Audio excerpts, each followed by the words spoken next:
she needs to consult a gynecologist and be checked to exclude one of those two things. It's quite abnormal to bleed like that. Okay. Erica's on the line from Joburg. Hi, Erica. Hi, Sam. My question is, when you start your baby off on fresh milk at 12 months, can you start her off on long life milk, or is long life milk just not good for babies? Let's find out. Simon, when you start your baby on proper dairy at a year, can you start with long life milk, or should it be fresh milk? Is there a problem with using long life milk for babies? I think the answer is well done for starting your baby on cow's milk at a year. It's certainly what we do recommend. And what I mean by that is it's generally not recommended to continue formula beyond a year of age. So I think that's a great thing to start with. I think that the recommendation always would be to use fresh milk rather than to use long life milk. And remembering that the amount of milk a child of 1 year of age needs in a day is no more than between 300 or 400 mils a day. It certainly should not be a major part of the child's diet. Remembering also that the other forms of dairy in terms of yogurt and cheese are making up the difference. So yeah, I would suggest rather go with fresh milk.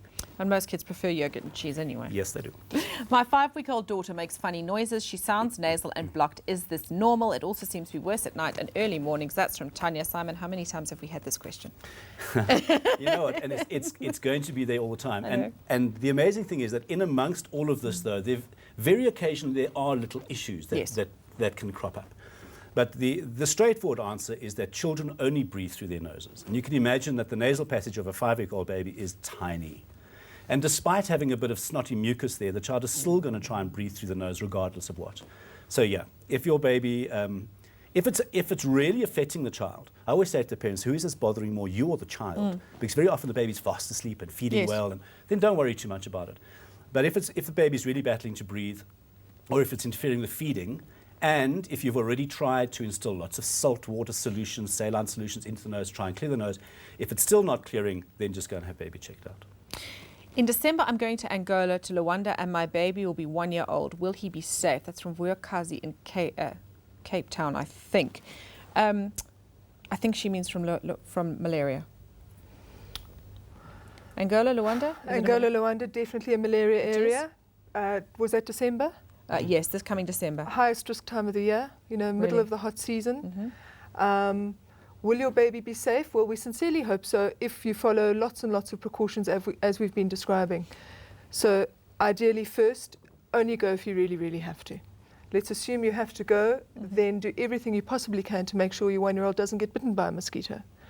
And that entails all of the mechanical precautions that we've talked about, your impregnated mosquito nets, keeping your baby indoors at the high-risk times of the day, which is dawn and dusk, applying lotions, and then I would certainly consult a pediatrician or doctor who has experience in malaria prophylaxis with regard to appropriate chemical prophylaxis. Definitely don't just go. Definitely don't just go. I think one more thing just to add to that is that remember that when you're there, if your child gets sick, seek medical advice immediately. Go and have a test done straight away. Don't think, oh, I've done all of these things, let's wait till I get home. Go straight away. George, this one's for you. When is the best age to travel with a child in a tropical area? How do I protect my child against malaria once there? That's from Grace, and I think we've covered that. But is there a best age? Is there an age where a child is less at risk? Well, let's be honest, in reverse. Children under the age of 5 are at highest risk of developing complications of malaria, and we've discussed the issue of them deteriorating very quickly within 4 to 6 hours. So I think once a child is over 5 or 6 years of age, that will probably be an appropriate age to start thinking about going into a malaria area. But again, depending on where you're going and for how long, you need to consider prophylaxis, and again to speak to your practitioner or your travel health consultant about the most appropriate treatment for the child depending where you're going to. And we will recap towards the end of the show all of these measures, protective measures and preventative measures you can take. Bernadine's on the line from Cape Town. Hi there, Sam. Hi, Bernadine. What can we help you with? Sam, my question is, I'm still breastfeeding my daughter. She's 18 months old. All right. But now I've started experiencing major hair loss. So I want to know, is it because of the breastfeeding? Sure. Or is it maybe a hormonal, like a thyroid problem or something like that? Daniel, have you ever heard of that? 18 months, she's still breastfeeding her daughter? Where do you lose your hair?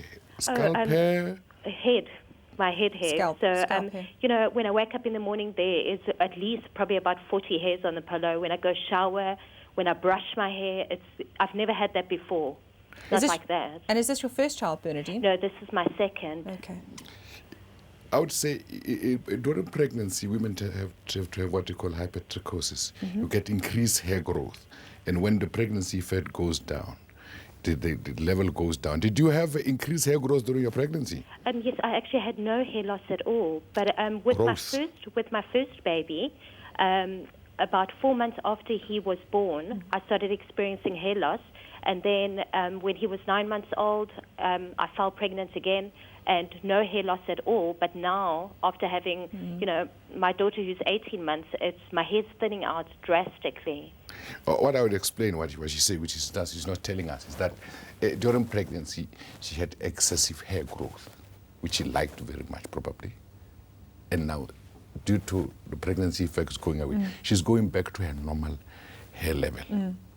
Because she's not getting bald and anything. Probably she'll go back to her normal hair level. And every time on the comb, she'll find a lot of hair. On the pillow, she'll find a lot of hair. Because during pregnancy, you get excessive hair growth. I know I had that when I had my two. I lost hair afterwards, not during. It also sounds like she had 2 pregnancies in quite a short period of time. So there's probably been quite a strain on her body. Yeah. And it might be worth just checking certain iron levels, nutrient deficiency. nutritional deficiencies, and perhaps also looking at the thyroid function, just to see whether there might be something off-kilter there after 2 full pregnancies in Basically 18 months, I think. In 1 year. Good luck with that, Bernardine. And that was very close together. Well done. We're back after the break with more of your calls and SMSs. Our doctors are in the studio to answer your questions. So call now, 011 537 9332, or SMS us on 34970.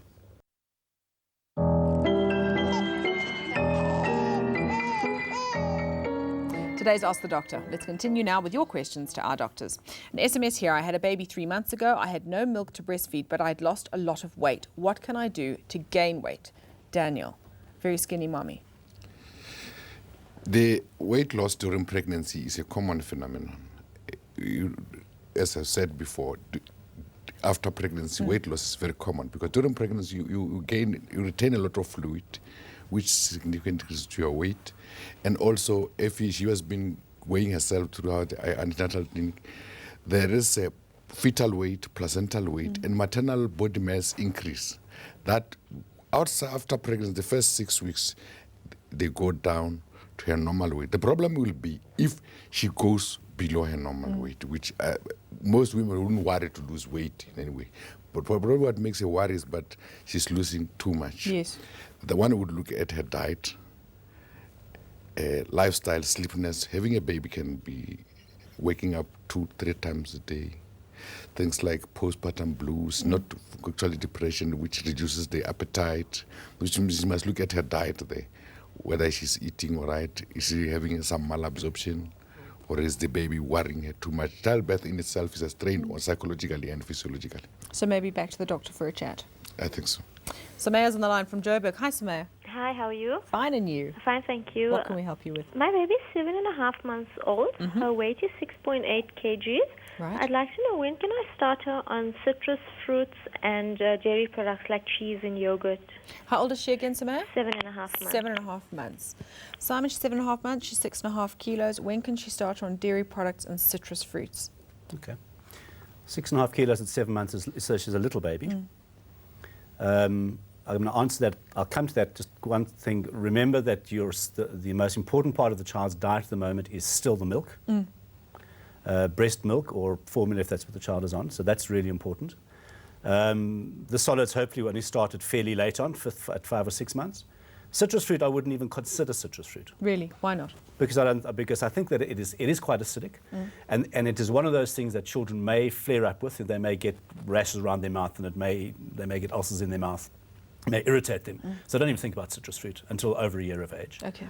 But certainly, if you're looking at the other forms of dairy, the processed forms of dairy like yogurt and cheese, you can introduce it from now, from 7.5 months. Because one would imagine that by 7.5 months, you're on a certain number of vegetables, you're already on some of the solid fruits, that you're on some form of cereal, whether it be maize or wheat, and that you've probably experimented with some potato, you may already have thrown some bit of meat in there. And if that's kind of where you are by 7.5 months, to start yogurt is fine. Straightforward, normal yogurt. Why do we wait for a year to introduce cow's milk, but yogurt and cheese we can do earlier? It's got to do with the type of protein that you have in dairy. The processed forms of cow's milk Generally, the protein predominance there is a thing called casein, whereas in the other forms of milk it would be whey. And we know that and the other thing is that the amount of dairy that you're getting in yogurt is generally less than that what you'd be getting if you're drinking 800 mils of cow's milk a day. Sure, okay. And that amount of cow's milk in the gut can irritate the gut and can cause a little bit of bleeding, but we won't open that can of worms. It's just not good to give cow's milk before a year. Okay. Yeah. George, this one's for you. I was in Polokwane during Easter weekend and my 8-month-old daughter was bitten by mosquitoes. Should I be worried? That's from Kanye. I think the most important thing here is how's the child? Is the child well? This is about 2 weeks ago, 3 weeks ago, so you're well past or the cut-off point of 14 days. So if the child's well, happy, no fevers, I wouldn't be too worried. If the child is unwell, like we did mention previously about airport malaria or malaria being found outside of the endemic areas. So if the child's unwell, having high fevers, or not well at all, I think you should get it checked. But because they've been bitten by a mosquito, that's not an indication. Okay. Yeah. My 4-month-old has been on S26. Since I cannot find it on the shelves anymore, would you advise to change it? She was on NAN and we changed that due to constipation. Simon, changing formulas. Yeah, I think that the important thing about those formulas is that they're all made from, they're all cow's milk based. So if you're looking at any of the cow's milk based formulas that that are for children up until 6 months of age, and yes, those two names, S26 and NAN, and there are many others on the market. You know, to say the one causes constipation, the other not, it may just have been a temporary thing, it may have been coincidental, it doesn't necessarily mean that it was due to NAN. But you have children who have preferences. Yes. You clearly do. So, yeah, S26 is not going to be off the shelf for very long, so the decision of what to change to. I must admit, my reaction would have been go to NAN. Yeah. But if you don't like NAN, then go to your supermarket and find any other cow's milk-based formula, whether it be Enfacare or Novalac or any of those, Purity, that is for children under 6 months, and give it a bash. No problem at all. Daniel, I have not had a period since 2 months before I conceived my baby. She is now 8 months and I am still breastfeeding. Should I be worried? No, I don't think she should be worried. Firstly, I like that question. She says she has never had a period for 2 months before she got pregnant. Yes. When did she know she got pregnant? Because one of the signs of pregnancy is lack of periods. There you go.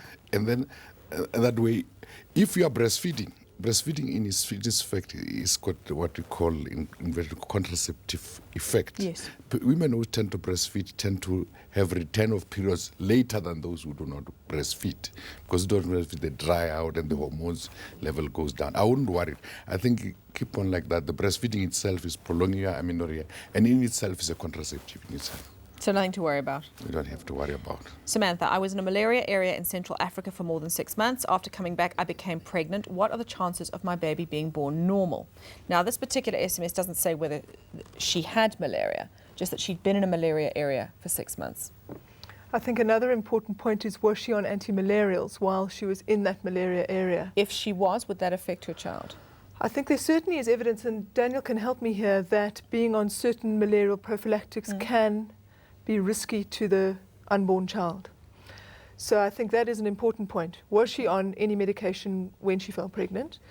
If she wasn't, if she didn't have malaria, if she was absolutely well and healthy, I wouldn't worry at all. I don't think there's any reason for her to be concerned. But I think there are lots of different possibilities living in a Central African country for that long around the time of conception. So she needs to keep a close eye on herself. If she really is feeling well, I wouldn't worry. But if there are any concerns, she needs to have a good tropical medicine checkup. Would you agree with that, Daniel? I would say even early in pregnancy, a good first trimester scan to exclude early gross congenital abnormalities could be seen. Staying with you, Daniel. 5 years back, I had an operation to remove my tubes. Is there an operation to fix it again? That's from Lee in Joburg. When she said removes, I understand it has been removed. It has not been ligated. That's what it looks like.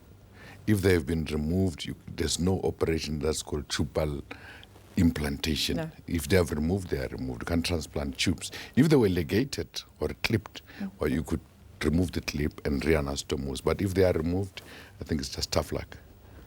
Simon, my 6-month-old baby has a rash which started under her chin and has now spread to her back. It's all over her face, is reddish and small. That's from Ollie. Yeah, the simple answer is that the most common cause of all rashes, especially on the face and that area in children of that age, is eczema. Okay. Now, this does not mean that the child's going to have eczema in its entire life. It doesn't mean that the child is allergic. It just means that the child has an irritant rash on the face. Okay. And yes, you may look back over the last day or two and say, well, I gave my child that to eat 3 days ago, which I haven't done before, or we've changed soaps, or we've changed fabric softeners, or we've changed something like that. But very often it just comes and goes. It may be a bit of heat related. So the simple answer is, for now, you need to moisturize that skin really well. So you need to use something a little more than aqueous cream. Aqueous cream on its own is not going to do the job. So you need to go and get a really good moisturizer and apply that at least 3 or 4 times a day. Okay. Make sure that the drool that's coming out of a 6-month-old's mouth is being wiped frequently. Yes. And if that hasn't settled in 3 or 4 days, the rash is spreading, then have it seen. We're back after the break with your last chance to get your questions through to our doctors. Call us on 0115379332 or SMS us on 34970.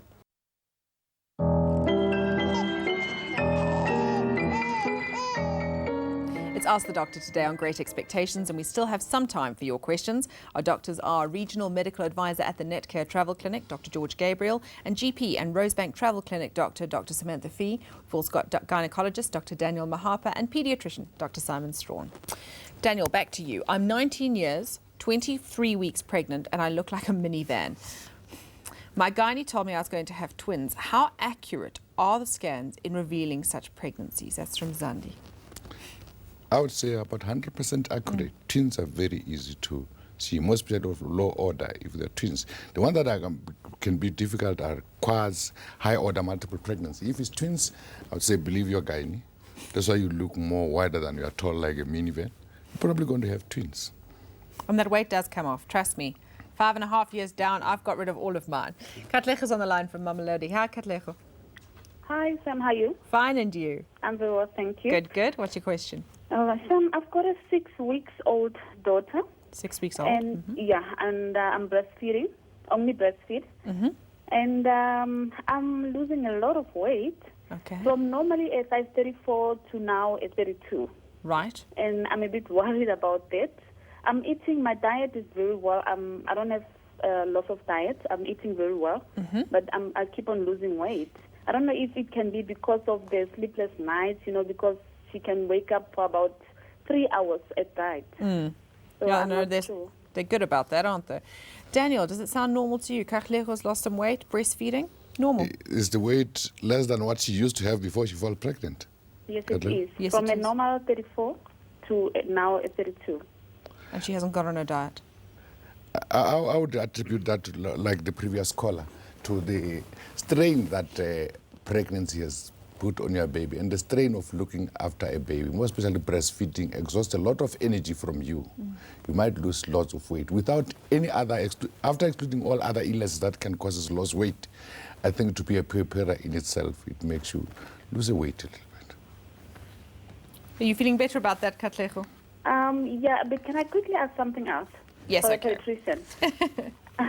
Okay, I was just wondering, is it possible now? I know that we've been told that we should keep babies on breast milk for about six months. Yes. So is it possible that I can maybe add some formula to help the breastfeeding now? Why do you want to do that, Katlecho? Because I'm feeling a little bit of a strain, breastfeeding right through. Simon, it is a tough one. I know breast is best for 6 months, but she is taking a lot of strain. What advice can you give her? Yeah, that is correct. Katlecho, I think that the breastfeeding on its own for the first 6 months is generally sufficient nutrition, and you don't need to give water or tea or anything else at all. But the reality is that at 6 weeks of age, children go through a bit of a growth spurt, and they become very, very demanding. So if you are feeling a bit wasted at the moment and a bit exhausted, the best advice, if it's possible, would be to put your feet up for 48 hours and do nothing but breastfeed your child. And I really would suggest that you strip the child down and you lie with the child nestling between your breasts, skin to skin, and just let the child breastfeed, because if you can do that for 48 hours, your breast milk production will increase. Don't worry about how often you're feeding your child. Let the child decide. And all of this may just disappear, okay? That would be like the ideal situation. Yeah. Remember that the formula that you're going to give your baby is not stronger than breast milk. But I have absolutely no problem in mothers who are battling, and it's usually in mums of second or third children where they've got a 2-year-old hooligan running around the house, and there's just no time to do anything. For that mum to give 1 bottle of formula at Hiroshima time, which is like 6 o'clock at night, when the atomic bomb drops and things are mad, because by then in the afternoon your breast milk production is going to be, I have no problem with that. No problem And at all. it's not going to affect the child. It's not going to affect the child, and it's really not going to affect your breastfeeding. As long as you then breastfeed through the night again, and you just take that time out just to kind of regenerate. I think It's fine. to her again, if we coin it with her losing weight, Yes. and if she stops breastfeeding in order to gain her energy and weight, we're going to have a situation, her phoning again and say the child is losing weight, as we say. Formula usually are not very nutritious. Yeah. So you've got to balance the two. I think she must continue well, that's it. breastfeeding and reduce other activities and other paternal responsibility that she was having, that giving her both physiological and psychological strain. Yes, And Sam, you're Sam, bouncing up and down. No, I just think often your perception of your appetite being what it was pre-pregnancy, her calorie intake may not be sufficient. She may perceive it to be sufficient, but the increased demand from an energy expenditure point of view, plus producing milk, is significant. And I think I would really look at a lot of healthy additions to her diet. You know, really increasing her size of her meals to get that calorie intake up. Yeah, I think Katlego, thanks. I hope that does help you. And Simon, I think you're right. I think that is great if you can spend those 48 hours. But a lot of moms, as you say, with second and third baby, it's difficult. you just, there's just not 48 There's no hours. time. No. Yeah. Interesting email here, Simon. This is for you from Kaylee, saying that she's got a 3-year-old who is definitely the boss of the house, or at least thinks he is. She says, I know when it comes to food time, you're not supposed to force or be mean, but what if you have a child who will not eat for days on end if it were up to him? I'll end up sitting for about 2 hours a day trying to get him to eat something.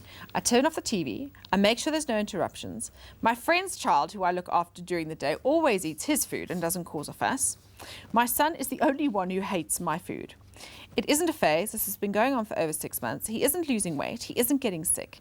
But that's because I'm forcing him to eat every day. What do? Do I wait it out? I've let him choose between foods for himself, and this doesn't work.